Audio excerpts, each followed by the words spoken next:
Olá, muito boa tarde. Estamos iniciando o Cidade News de hoje. Como é que está você? Como é que está a sua família? Tá tudo bem? Espero que tenha tido um final de semana abençoado, né? Iniciaram a semana também abençoada, tá bom?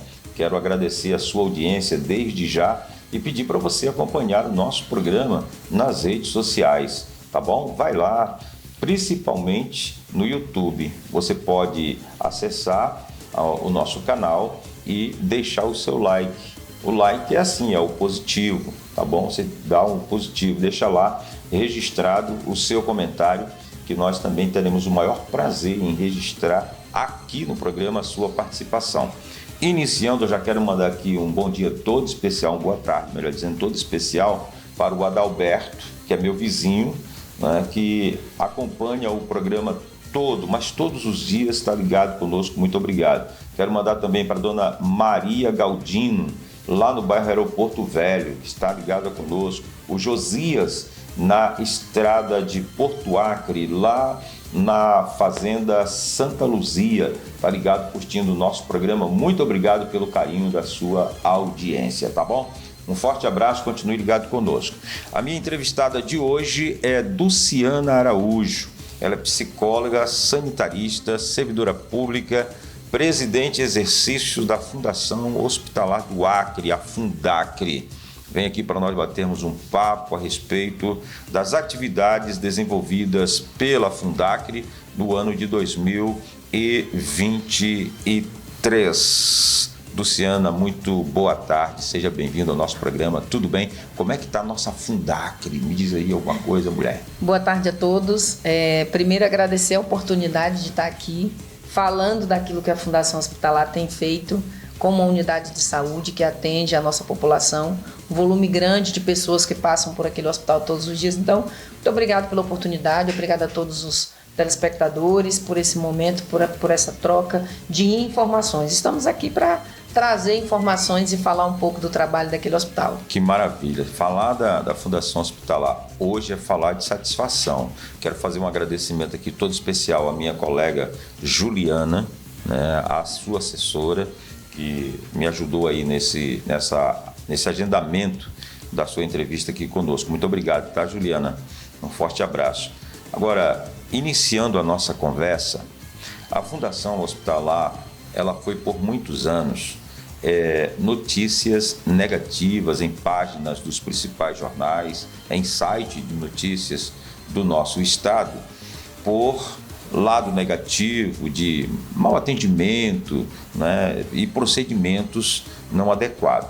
Mas desde que assumiu a direção ou a presidência da Fundacre, o também psicólogo João Paulo, com a sua equipe, conseguiu o chamado humanização do hospital, que é um hospital referência para o norte, né? Além, é claro, de referência para os países vizinhos aqui, que é o Peru e a Bolívia. Eu gostaria que você falasse um pouco a respeito dessa conquista da Fundação, que hoje é um ponto de referência a nível de Brasil, de Ministério da Saúde, né? Temos uma prestação de serviço de qualidade, um atendimento humanizado na Fundação Hospitalar. Eu gostaria que você falasse dessa conquista para colocar a Fundação Hospitalar hoje onde ela está. Olha, a gente costuma dizer, e isso não é um jargão, mas é uma verdade, ninguém faz nada sozinho. Sim. Então, a Fundação Hospitalar, em 2021, quando o nosso presidente assumiu e, de fato, montou uma equipe que foi chamada para uma missão.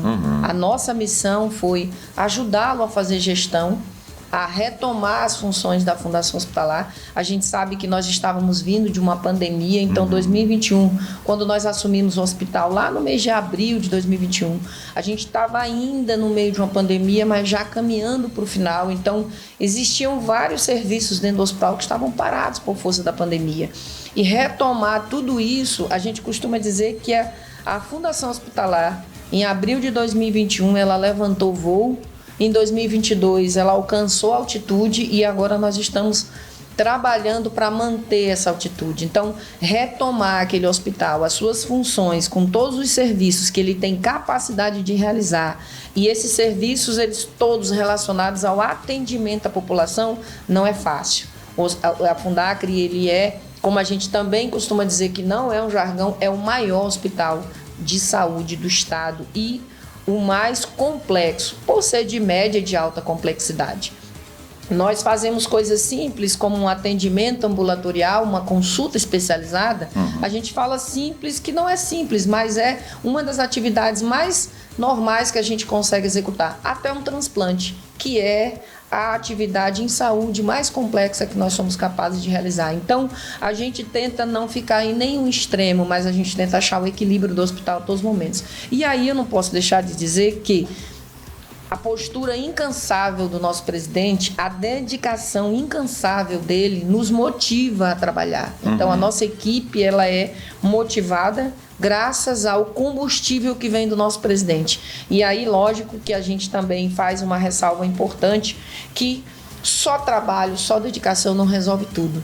A gente tem que ter um planejamento, a gente tem que ter uma organização, a gente tem que ter uma estratégia e, somado a tudo isso, a ajuda de todos. Então, 2022, 2023 foram anos em que o governo do estado investiu muito na fundação e o resultado está aí. Então, a gente hoje não consegue dizer assim, por que a fundação avançou tanto? Ela avançou tanto por vários aspectos.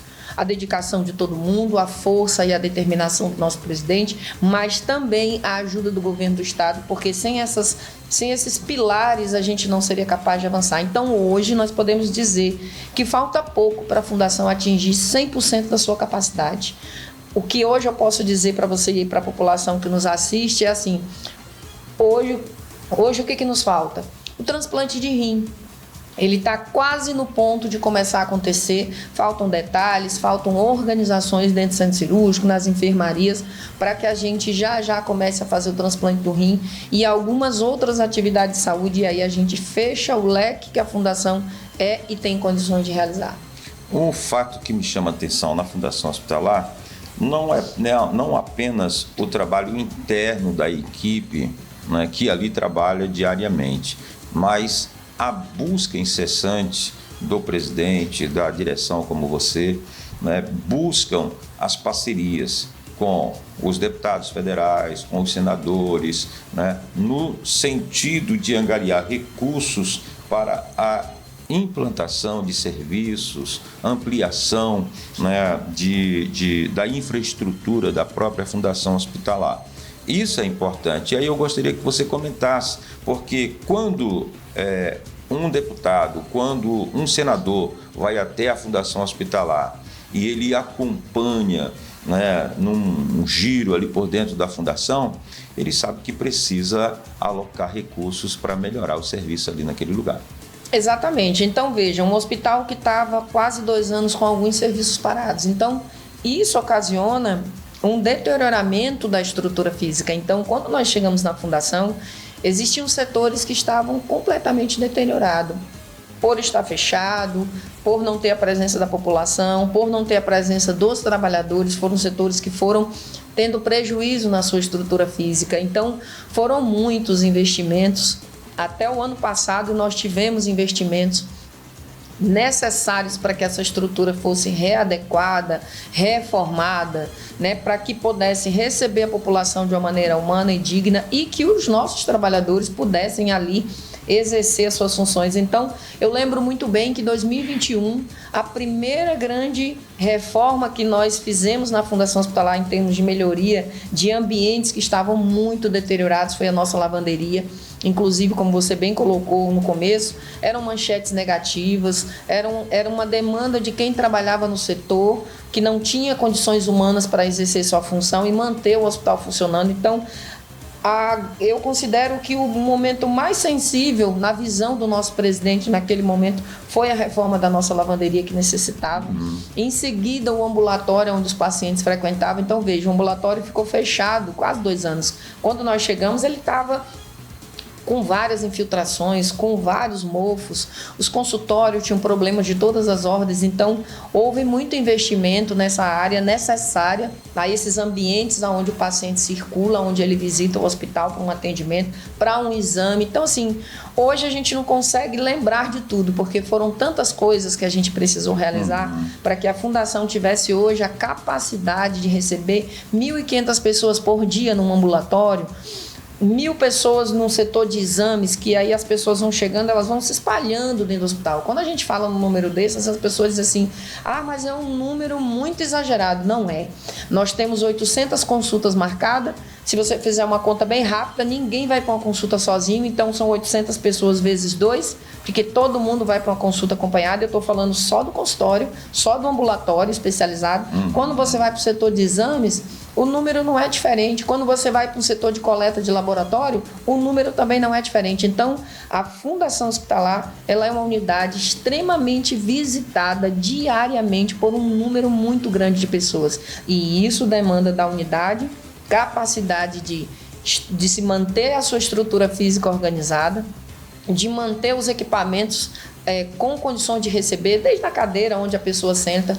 E aí, sem a ajuda dos nossos parlamentares federais, principalmente nossos senadores, isso não era possível, porque sem recurso você não faz melhorias na saúde. Com certeza. Então, todas as melhorias que a Fundação Hospitalar foi capaz de fazer através da gestão da nossa equipe, foi por conta dos investimentos que foram feitos. E não foram poucos, mas o resultado está aí. A gente convida a população a visitar o hospital, a gente convida a população a estar conosco, apontando as falhas, apontando aonde a gente precisa melhorar. Para isso, a gente restabeleceu a ouvidoria do hospital, que não tinha, estava desativada, e hoje, como bem diz o nosso presidente nas oportunidades em que ele tem, a nossa ouvidoria hoje é modelo e é exemplo, com mais de 4.000 atendimentos, todos respondidos. Não é aquele atendimento em que o usuário vai lá, reclama e fica no esquecimento. Não. Os nossos chefes de serviços ou coordenadores de serviços, eles têm a obrigação de responder à ouvidoria, porque a ouvidoria é um reclame da população e a gente tem que responder. Nem que seja para se explicar, se justificar e dizer que, num tempo oportuno, nós seremos capazes de sanar o problema. O que a gente não pode é não se comunicar e não falar, né, com quem nos visita todo dia. Dar resposta para o povo. Exatamente, nós não podemos não dar resposta, Claro. porque quando a gente não tem o que dizer, parece que a gente não sabe o que está fazendo. E nós sabemos o que estamos fazendo, nós temos muita clareza do que estamos fazendo, queremos todos os dias entregar um hospital resolutivo, humanizado e que atenda a demanda da população. Somos capazes de atender tudo? Não, isso não é verdade. Nós não somos capazes de atender 100% a demanda da população. Por quê? Porque o hospital ele tem um limite, né? Ele tem uma capacidade instalada em RH, ele tem uma capacidade instalada em equipamento e nós não somos capazes de absorver tudo. Porém, e aí, para mim concluir, dizer para a população que ela não precisa se desesperar por isso. Nós temos uma rede de atenção à saúde. Então, aquilo que a Fundação não faz, a atenção básica faz. Aquilo que a atenção básica não faz, as URAPs, os centros de saúde, as UPAs fazem. Então, nenhuma unidade ela precisa ter na sua essência o desejo e a preocupação de fazer tudo, porque nós trabalhamos em rede.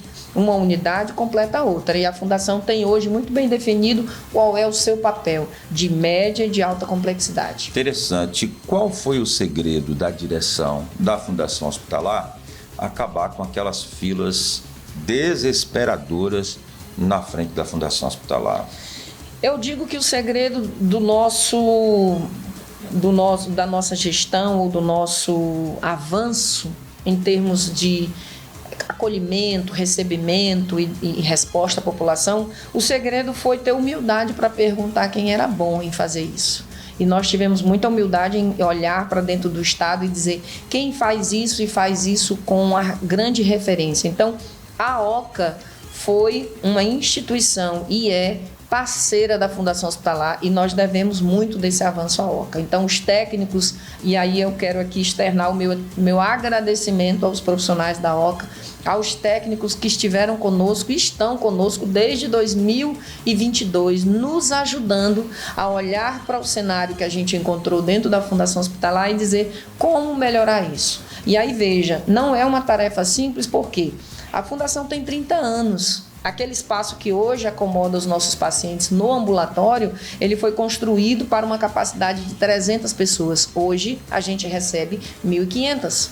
Então, a gente às vezes se pega dizendo, meu Deus, o que eu vou fazer? Como que eu coloco 1.500 pessoas dentro do espaço que só cabe 300? Mas com muito cuidado, com muito respeito, com muito critério, a gente tem conseguido melhorar, como você bem colocou, diminuir as filas, sentar as pessoas, aguardar sentada, com tranquilidade, sabendo que ninguém vai ser esquecido, que todo mundo vai ter o seu momento de entrar e fazer o seu atendimento.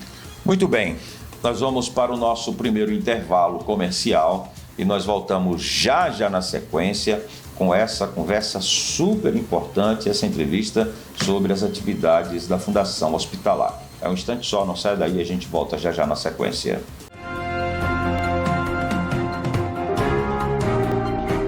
Quer empreender? Quer uma economia ainda maior? Então conte com quem é um verdadeiro parceirão. É claro que eu tô falando do Atacadão. No maior atacadista do Brasil, você encontra sempre o menor preço, seja nas mais de 350 lojas, seja online. É a maior variedade e a qualidade para o seu negócio lucrar mais e para a sua família economizar muito. Pague com Pix, cartão de crédito e vale alimentação. E com o cartão Atacadão, você parcela suas compras em 3 vezes sem juros. Aqui é Atacadão, lugar de comprar barato. Tem Comavil para o serralheiro, marceneiro, lanterneiro para o construtor. Tem Comavil pro agropecuário, Comavil completa é para todos, sim senhor. Então vamos de Comavil. Então vamos de Comavil. A Comavil tem tudo em compressores, abrasivos, ferramentas, rolamentos, correias, materiais elétricos, motores e motobombas para irrigação, da marca Branco. Linha completa de ferramentas elétricas Makita. A Comavil fica na rodovia AC40, 1683, Vila Acre, em frente ao SEST Senat. Vem pra loja que tem tudo. Bora, bora, bora, madeireira avenida. Bora vender barato pro povo economizar. Bora de procedência, de primeira mão. Madeireira avenida é madeira de montão. Bora, bora, bora, madeireira avenida. Bora vender barato pro povo economizar. Bora comprar madeira de origem sustentável? Bora levar madeira de onde tem quantidade enorme. Televendas Avenida 3223-1769, na Getúlio Vargas, no Bosque. Sua obra é nosso compromisso, então bora! Madeireira avenida, bora correndo pra lá.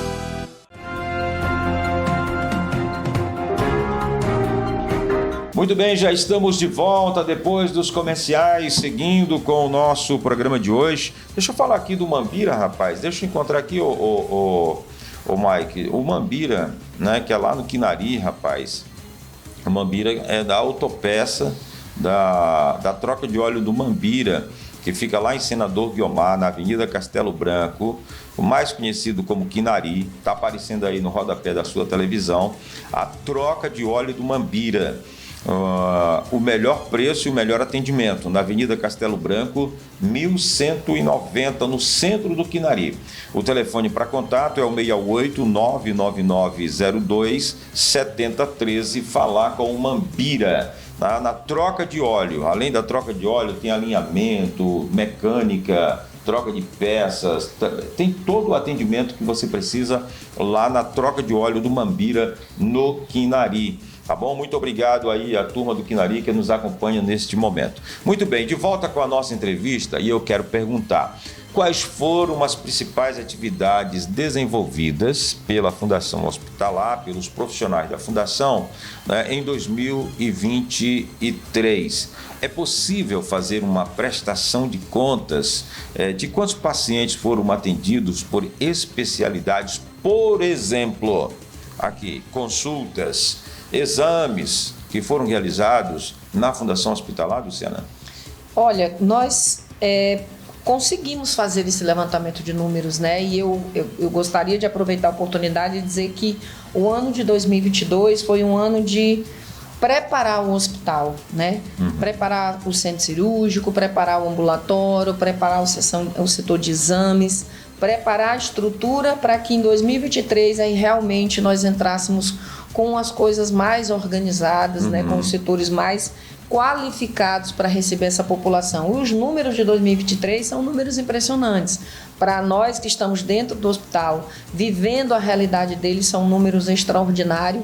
E aqui eu quero fazer uma menção fundamental. Sem a nossa equipe, isso não era possível. Sem a equipe dos técnicos, das especialidades, do médico, do enfermeiro, do assistente social, do psicólogo, de todas as pessoas que fazem parte desse trabalho que a Fundação Hospitalar vem realizando junto à população. Sem essas pessoas, nada disso seria possível. Então, os números retratam o trabalho da nossa equipe, né? Então, eu lembro muito bem, e aí fazendo aqui um resgate histórico, eu lembro muito bem que em 2021, quando nós começamos a planejar as ações do hospital, nós tínhamos mais de 14 mil pessoas numa fila, aguardando uma cirurgia. E isso por conta da pandemia, 2 anos sem operar, realizando apenas cirurgias de urgência e emergência, e as eletivas todas paradas. Então, 14 mil pessoas é muita gente. Eu gostaria de saber o seguinte: quando a atual direção assumiu a Fundação Hospitalar, quantas salas de centro cirúrgico estavam funcionando?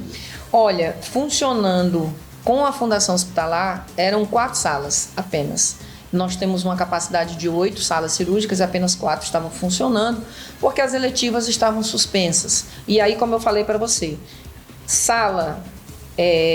setor fechado, ele só se deteriora. Então, assim, nós tínhamos salas completamente sem condições de uso, salas que acabaram virando depósito de inservíveis, de equipamentos quebrados. Então, em 2021, quando nós sentamos para planejar, 2022 foi o momento de executar esse planejamento. Então, o centro cirúrgico passou por uma reforma com investimento do governo do estado. Por isso que a gente diz e repete, porque não é possível fazer saúde sem recurso. A gente precisa de condições financeiras para fazer. Então, o centro cirúrgico foi reformado porque estava fechado, muitas das suas salas fechadas, já com mofo, sem condições de usar para realizar um procedimento cirúrgico. Muitos equipamentos quebrados, equipamentos que são utilizados rotineiramente. Se você deixa ele 1 ano parado, quando você liga, ele não vai funcionar. Então, foram várias ações que precisamos realizar para que nós conseguíssemos alcançar um nível que o hospital tem capacidade. Então, veja, quando a gente diz que a Fundação Hospitalar realizou mais de 130 mil consultas em 2023, é porque foi um longo caminho até chegar a esse nível. Não foi da noite para o dia que a gente foi capaz de colocar todos os consultórios para funcionar, todas as salas para funcionar, os equipamentos que o hospital já tinha para funcionar, precisou de tempo. Hoje são quantas salas de cirurgias? Hoje nós temos 8 salas cirúrgicas com condições de serem utilizadas, porém faltando alguns itens, equipamentos de altíssima complexidade que você não compra no estado, que você tem que abrir um processo licitatório para adquirir, mas isso já está sendo feito. Então, em breve, o Centro Cirúrgico da Fundação Hospitalar terá todo um arsenal moderno e tecnológico de equipamentos. Show. E isso vai dar para os nossos médicos a capacidade de fazer mais, de operar mais em menos tempo, com mais velocidade.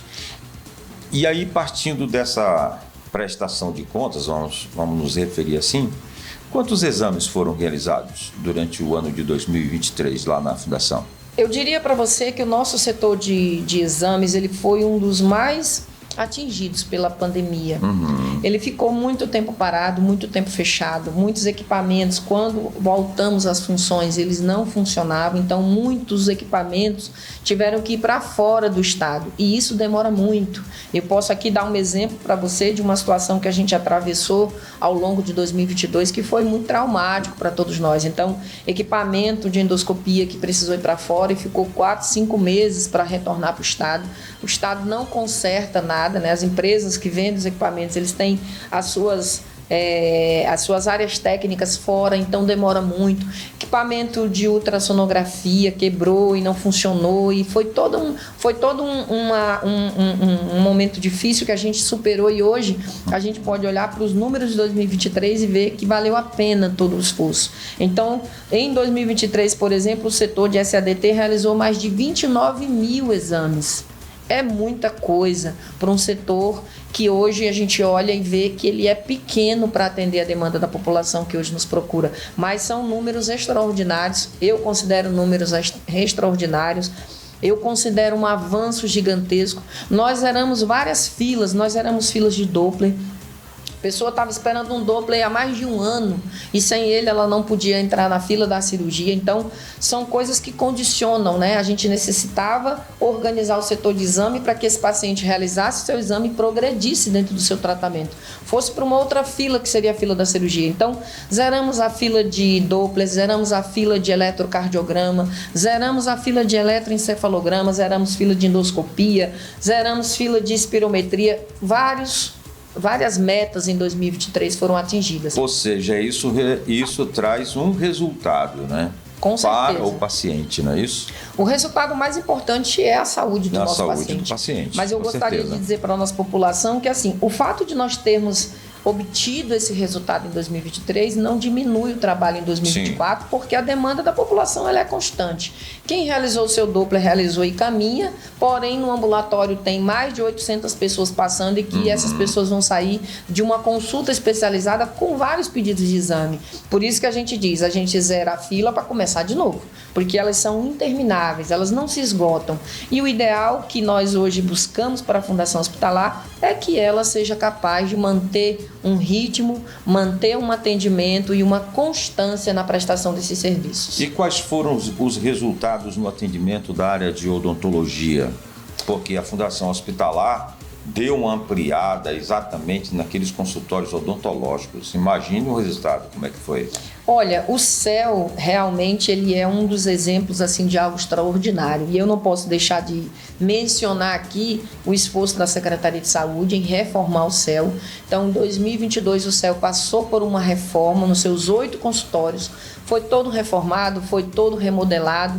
É um espaço que fica dentro da Fundação Hospitalar. Equipamentos novos. Então, com o investimento que a Secretaria de Saúde fez no CEL, ele foi capaz, com a organização do seu serviço, a regulação dos atendimentos, ele atendeu mais de 18 mil pacientes só em 2023. Então, a gente vê que os números retratam o resultado de uma organização. Sem a reforma, isso não era possível. Sem a melhoria dos equipamentos, isso não era possível. A equipe estava lá, estava pronta, mas tinha toda uma dificuldade para realizar o seu trabalho. Então, conjuntamente, Secretaria de Saúde e Fundacre realizaram esse feito e a equipe demonstrou em números que são capazes de fazer tudo isso e muito mais. A Fundacre recebeu recentemente do Ministério da Saúde o alvará, vou usar esse termo, né, mas a autorização para continuar fazendo o transplante de fígado. Quantos transplantes foram realizados no ano passado e qual é o planejamento para 2024?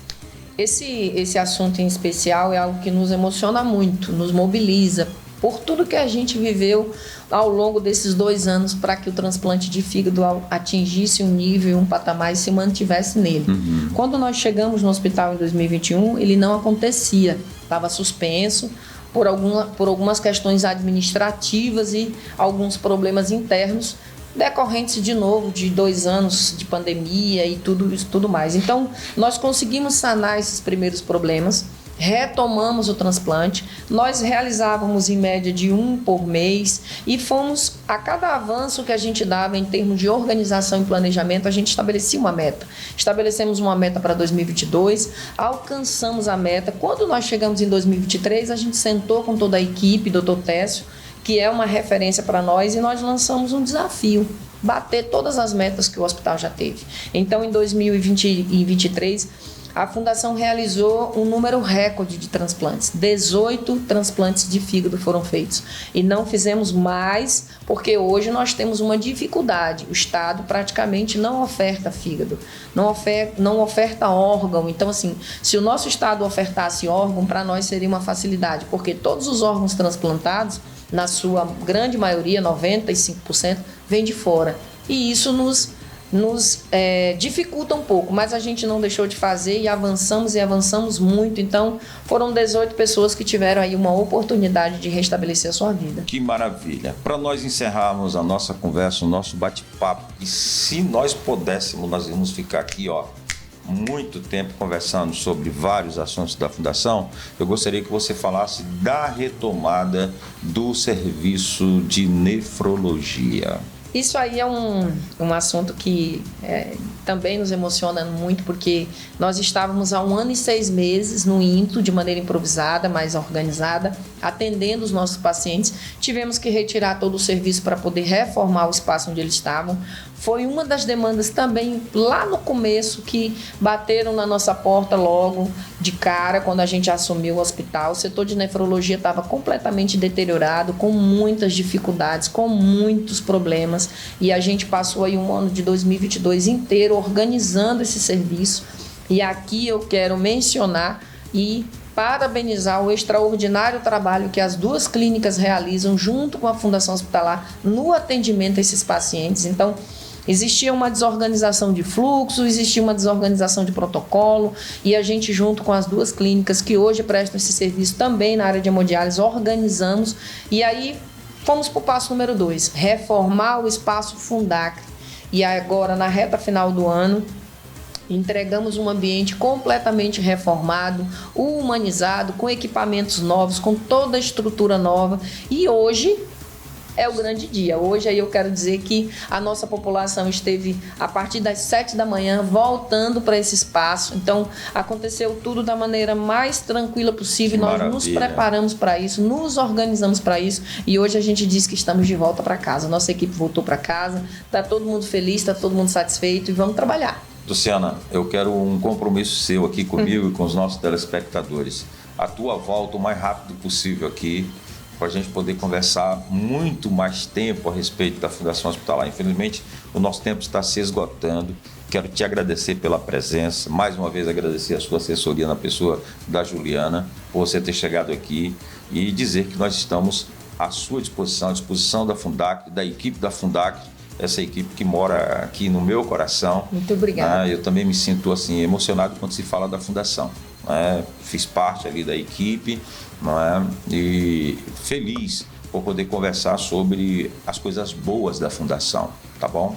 Eu agradeço mais uma vez, em nome do nosso presidente, dizer que falar da Fundacre é isso, é fácil falar daquela unidade por tudo que ela tem feito e o que ela faz e o que ela será capaz de fazer pela população. O tempo realmente voa, corre, e a gente quer falar sobre tudo e não dá porque o tempo é curto. É curto, né? Mas assim, a gente fica muito feliz pelo convite e vamos voltar sim para falar daquilo que a população tem vivido dentro daquele hospital, e quão valoroso é a Fundação Hospitalar para a saúde da nossa população, para a saúde do Estado do Acre. Agradeço mais uma vez em nome de toda a equipe pelo convite. Estamos à disposição para falar, para ser ouvido, para ouvir as críticas, as recomendações, e nós estamos à disposição para melhorar. Essa é a nossa missão. Show de bola, minha gente. Que ótima, maravilhosa entrevista.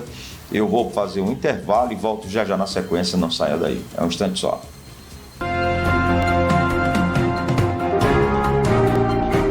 Vou te mostrar porque na Acrejet tem tudo para informática. Aqui você monta seu computador, tem impressoras, copiadoras, multifuncionais e no breaks. O setup game mais descolado você também encontra aqui. Assistência técnica e delivery pelo WhatsApp 99603-4465. Parcele suas compras em até 5 vezes sem juros. Viu só? Vem pra Acrejet, tudo para informática. Avenida Ceará, Centro. Laboratório Dr. Luiz Augusto Batista, desde 1972, fazendo a diferença na qualidade dos exames laboratoriais. O Laboratório Dr. Luiz Augusto Batista é acreditado pela SBAC, Sociedade Brasileira de Análises Clínicas, e Sistema Nacional de Acreditação, DIC. Trabalhamos com exames genéticos, teste de paternidade, biópsias, teste do pezinho, marcadores tumorais, labinho, espaço da criança e consultas médicas. Clínica Univita. Estamos localizados na Avenida Getúlio Vargas, 2074, Bosque. Nosso telefone para contato 689-8111-2702. Nos siga no Instagram, @Lab Dr. Luiz Augusto. Laboratório Dr. Luiz Augusto Batista. Desde 1972, fazendo a diferença. Eles são os lendários guerreiros de armadura. Então vai me bater de novo, Demon. É o que você pensa, garoto.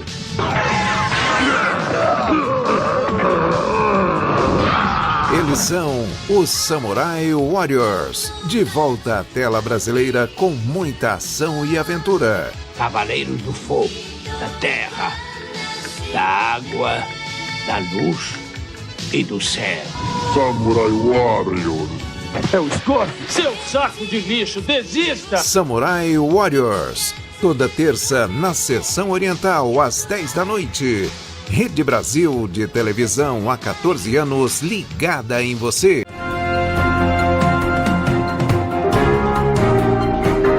Muito bem, estamos de volta depois dos nossos comerciais, seguindo com o programa de hoje e o nosso entrevistado da tarde desta segunda-feira é o Dr. Charles Brasil.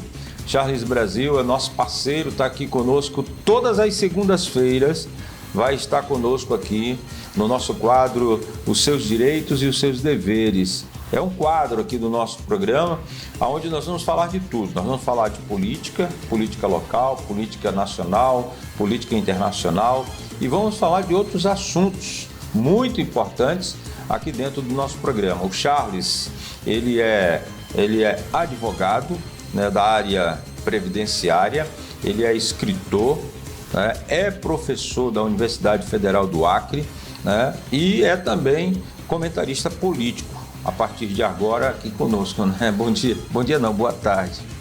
Tudo bem? Boa tarde, MJ, boa tarde, telespectadores. É um prazer e satisfação estar aqui. A Operação Ptolomeu está aí chegando aos seus 2 anos de investigação e de trabalho. E de repente todo mundo parou para mentalizar o que realmente estava acontecendo. Esse pedido, qual a veracidade do pedido e por que do pedido feito pela PGR? Bom, muito boa pergunta, MJ, mas antes de qualquer coisa é importante assim, comentar como que funciona, mesmo que seja rapidamente, como que funciona o processo criminal, né? A investigação criminal. A investigação criminal, ela se deu, como você bem mencionou, aí, por vários anos, né? Foi uma operação que foi dividida em 3. Na primeira etapa, nós tivemos aí uma indicação da própria Polícia Federal para o afastamento, né, do governador. Aí as investigações seguiram, a ministra negou o afastamento, né? E aí as investigações seguiram e chegamos agora aí na fase 3, a fase final da investigação, que inclusive permitiu a própria ministra liberar, né, um processo que estava em sigilo, dando aí transparência. Terminada a fase de investigação, o que cabe ao órgão acusador? Cabe oferecer ou não a denúncia. E quando que isso ocorre? O oferecimento da denúncia ele ocorre quando se encontra autoria e materialidade, né? Em resumo, significa dizer quando há uma investigação que aponta a possibilidade de cometimento de crime. Eu falo possibilidade porque essa fase ela ainda não passou pelo crivo do contraditório, né, da ampla defesa. Então nós estamos trabalhando uma possibilidade. Existindo essa possibilidade de crime e encontrando quem foi que cometeu o crime, é oferecida a denúncia. E aí o que faz a partir daí com o oferecimento da denúncia? Cabe ao magistrado, nesse caso a Nancy, né, receber ou não a denúncia. Quando ela recebe a denúncia, aí o investigado vira réu. Saímos da fase de investigação e agora vamos para a fase do devido processo legal, onde vai ter ampla defesa, o contraditório, e aí, nesse caso, o governador vai virar réu, né? E quando não ocorre a possibilidade de crimes e nem de identificar quem cometeu os crimes, não há oferecimento da denúncia. Muitas das vezes ocorre o pedido de arquivamento da investigação, também encaminhado para o magistrado decidir sobre ele arquivar ou se ele vai fazer novas diligências, né? Que não foi esse caso específico. Então, assim, falando especificamente nos fundamentos, nós, lendo ali aquela peça de 189 páginas, né, a peça da denúncia, os fundamentos são vastos, né? São vários crimes, como por exemplo, o governador ele está sendo tipificado, denunciado por 5 crimes. O primeiro dele é a dispensa indevida de procedimento licitatório. Ele fez um contrato sem realizar o procedimento licitatório devido, né? Peculato por 31 vezes, né, que é aquele desvio de recurso público, 31 vezes praticado. A corrupção passiva, que é quando ele solicita e recebe alguma vantagem devida, né? Lavagem de dinheiro, praticada por 46 vezes, e a organização criminosa, que a denúncia aponta o governador como principal líder. Então vejo que esses são os fundamentos da denúncia em relação ao governador. Tem outros atores também, outros agentes públicos e não agentes públicos. Mas o foco é ele. Não diria o foco, né? Eu diria assim, a peça aponta ele como principal líder.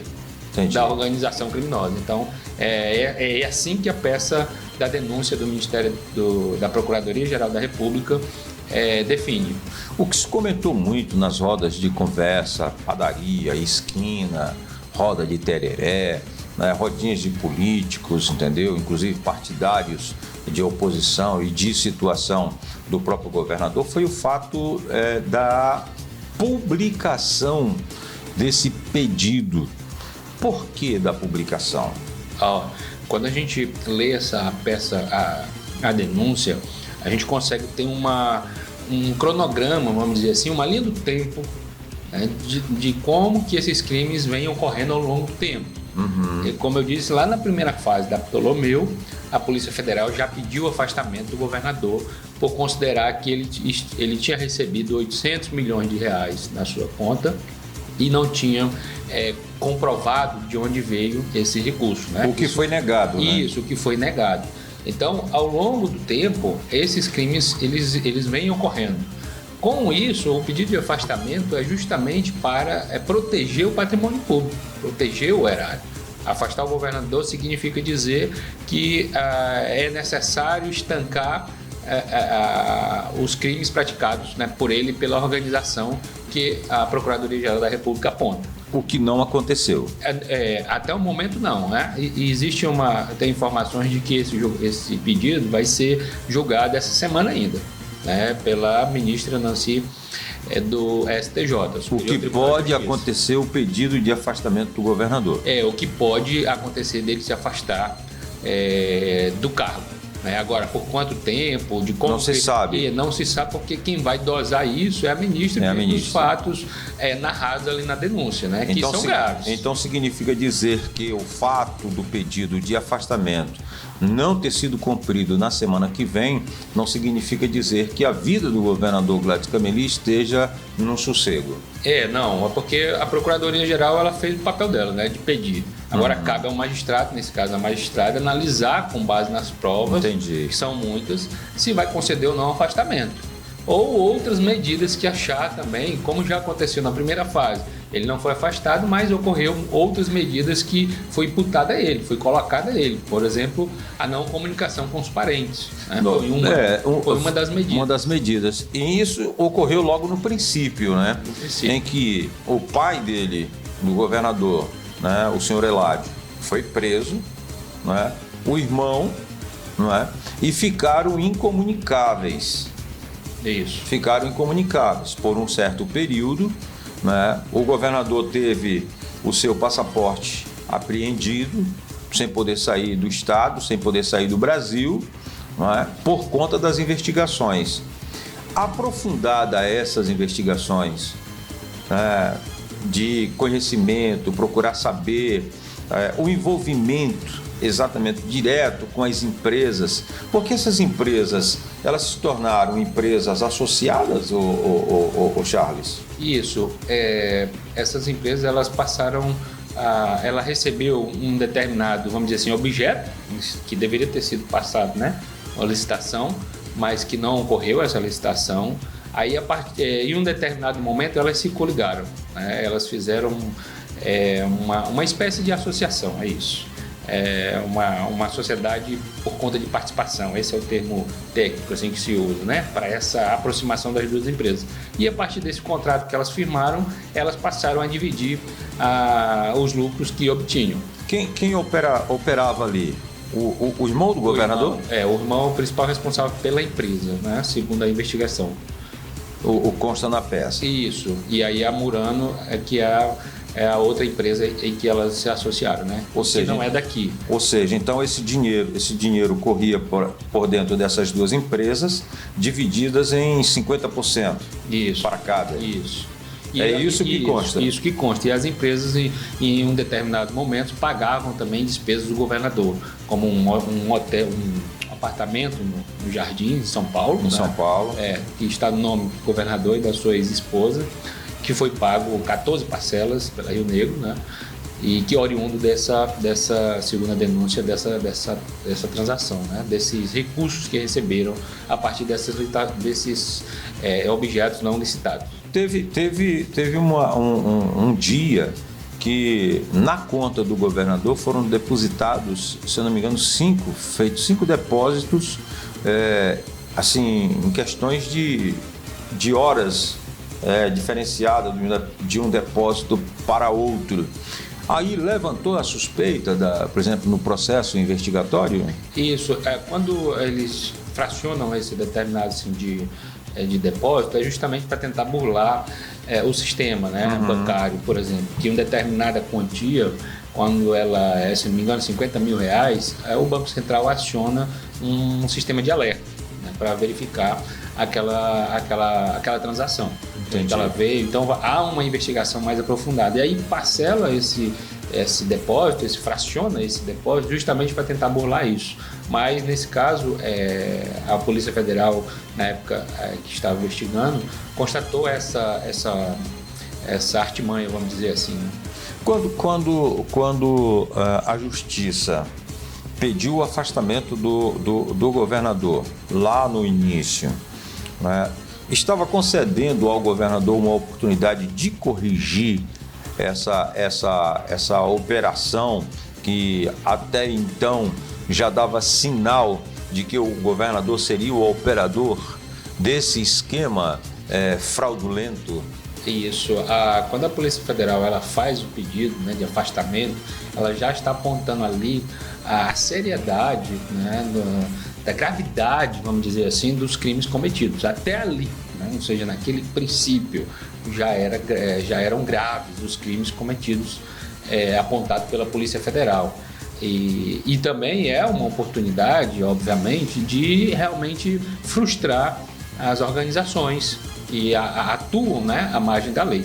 E seria uma oportunidade, sem dúvida, de que ele pudesse corrigir o rumo. Mas não foi isso que aconteceu, dada o que a investigação comprovou ao longo desses anos.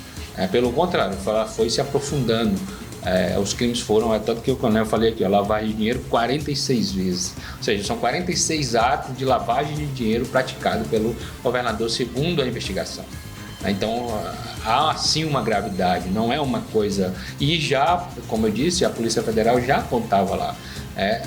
Agora, por que, MJ, é importante uma pergunta assim, por que tem todo esse cuidado em relação ao afastamento de uma pessoa que é eleita? Porque a coisa mais importante numa democracia é a soberania popular. Querendo ou não, o governador foi eleito. E isso tem que ter cuidado, de fato, para que o representante ele não seja tirado do cargo por uma coisa que não tem fundamento, né, ou por uma injustiça, como já aconteceu na nossa república, né? Mas nesse caso não, nesse caso a investigação demonstrou a gravidade dos crimes cometidos e o prejuízo que o erário público sofreu ao longo desses anos, né? Há um cálculo aproximado de quantos mais ou menos já foram, vamos supor que, desviados por essa quadrilha, vamos dizer assim, que tem como operador o governador Gladys Cameli, dos cofres públicos envolvendo essas empresas dentro dessa operação? Olha, a investigação aponta, se nós olharmos assim, desde o primeiro relatório, que aí nós temos a CGU também, que é a Controladoria Geral da União, né, com análise de vários contratos. Nós temos a Polícia Federal também, que fez toda uma investigação nessas fases, né? E a PGR agora com a denúncia apontando aí aos prejuízos, né? Somando tudo isso, MJ, a gente tem assim uma cifra na casa dos bilhões, né? Não é uma coisa simples. Só se você analisar os 800 milhões que apareceram sem dar uma justificativa, né? Segundo o próprio relatório da Polícia Federal, nós vamos chegar, sim, facilmente na casa dos bilhões. Agora, O interessante de tudo isso é que não são empresas do Acre, não é? Não são. Não são empresas com sedes aqui no Acre, são empresas fora do estado, no Amazonas mais necessariamente, né? Isso. E isso leva a crer que essa saída da tangente do negócio público que não respeita a lei de licitações, de contratação, de maneira legal, se torne ainda maior no final de tudo isso aí, né, doutor? Isso, e a investigação aponta que a empresa que recebeu o objeto, né, que deveria ter sido licitado, que são várias construções, várias reformas, não tinha condições de executar aquele objeto. Para você ter uma ideia, em uma determinada parte da denúncia, eles apontam que pagaram lá o aluguel de 900 andaimes, né? Que é aquele negócio que você faz para pintar. Desenrolando o manto para saber o que realmente está acontecendo, né, com relação à Operação Ptolomeu, né? Nós estamos precisando falar sobre este assunto. Vou direto. O deputado Pedro Longo, que é ex-juiz, aposentado, ele disse que esse pedido de afastamento do governador não tinha nada a ver. Qual a sua avaliação?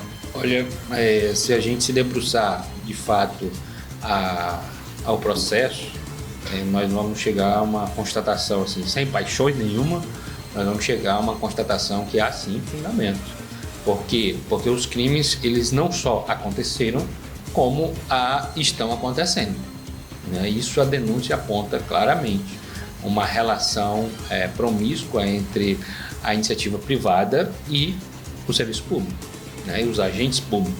Então, claro que às vezes a gente entende que há uma defesa, vamos dizer assim, política, né? O governador, que a sua base faz, e é legítimo fazer mesmo do campo da política, né? Mas entrando no campo do direito, aí é uma questão totalmente diferenciada. A gente tem que partir para o processo, né? E assim, analisando e lendo o processo como vi, há sim fundamento para o afastamento do governador. Tá, para a gente virar aqui a chave e falar de um outro assunto pertinente e de opinião pública, esta semana o governador pode ser afastado do cargo? Olha, as informações são de que essa semana será realizado o julgamento. Com base em tudo que eu li, com base em tudo que está ali posto como prova, eu penso que o governador vai ser afastado. Vai ser afastado e aí quem assumiria seria a vice-governadora. Então, diante desse... Ou seja, o afastamento seria por tempo indeterminado. O afastamento, ele depende muito de como que o magistrado vai entender a gravidade, né? A possibilidade do cometimento de crimes. Então, isso também é muito importante, porque, por exemplo, se fosse, né? 46 vezes aqui em peculato. Né? Veja só, lavagem de dinheiro. Lavagem de dinheiro. Peculato 31 vezes. 31 vezes. 31 ações relacionadas a esse crime. 46... Quando o magistrado pega essas informações aqui e olha para o cenário geral, aí diz, não dá. E isso aqui, esses crimes, grande parte é necessário ter uma organização muito bem feita. Um mando, né? Alguém que manda e alguém que obedece. E tirando essa pessoa que manda, é possível que a sangria, né, vamos chamar assim, ela seja estancada. Entendi. É possível que os crimes ali sejam cessados, né? Pelo menos é o que imagina, né? Sim, é o que se propõe, né? Por isso que o afastamento ele é relevante, sabe? Porque a partir do momento que não afasta, a possibilidade do cometimento desses crimes continuarem, ela é grande. Porque se já aconteceram até aqui, nesse vulto, nada impede de continuar. Embora ele vire réu, como a possibilidade, penso eu, ser alta, de ele virar réu nos próximos meses, vai ocorrer todo o devido processo legal, aquele trâmite processual que nós conhecemos, que as pessoas também conhecem, mas o afastamento, mas isso não vai impedir que os crimes possam continuar acontecendo, né, se ele permanecer no cargo. Essa situação pode prejudicá-lo no futuro, como por exemplo, há uma intenção e isso aí já é bem bem peculiar de que ele possa ser o candidato ao Senado da República. Ocasionaria algum problema na vida eleitoral do próprio governador? Olha, esses fatos aqui em si vai depender de como que a celeridade vai acontecer, né, desse processo. A partir do momento que ele vira réu, ele vai ter os prazos processuais para a sua defesa, juntar provas, então contradizer tudo aquilo que a denúncia está apresentando. Entendi. Então, a partir da celeridade ou não, a possibilidade de trazer sim algum prejuízo para o próximo pleito. Doutor Charles Brasil, muito obrigado pela sua presença aqui no nosso programa, no nosso quadro de todas as segundas-feiras, o seu direito e os seus deveres. E na próxima segunda-feira eu te espero aqui para a gente conversar sobre outros assuntos inerentes ao interesse da nossa sociedade. Muito obrigado, tenha um bom dia. E para te encontrar, como é que faz? Precisa falar contigo, alguém precisa de uma orientação. Como é que faz para falar contigo? Gratidão, MJ, pelo seu convite, ao telespectador. Espero que a gente possa estar colaborando aqui com a democracia, falando das questões que importam no interesse público. E é uma satisfação poder estar aqui no seu programa. Quem quiser de alguma forma entrar em contato comigo, pode falar no WhatsApp diretamente, né? Pelo número 99950-1313. É bem facinho. Pronto. Chamou no WhatsApp, tira qualquer dúvida. Chamou no WhatsApp, a gente responde. Ok. Portanto, aí esta foi mais uma conversa com o Dr. Charles Brasil. O Dr. Charles, ele é advogado da área previdenciária, é professor universitário, tá bom? É escritor, gente boa e comentarista político aqui conosco dentro do nosso quadro Seus Direitos, Seus Deveres. Todas as segundas-feiras ele estará aqui conosco, trazendo um comentário importante que possa ajudar você. Estamos chegando ao final do nosso programa. Muito obrigado pela sua audiência, um forte abraço e até o nosso próximo encontro. Valeu, tchau.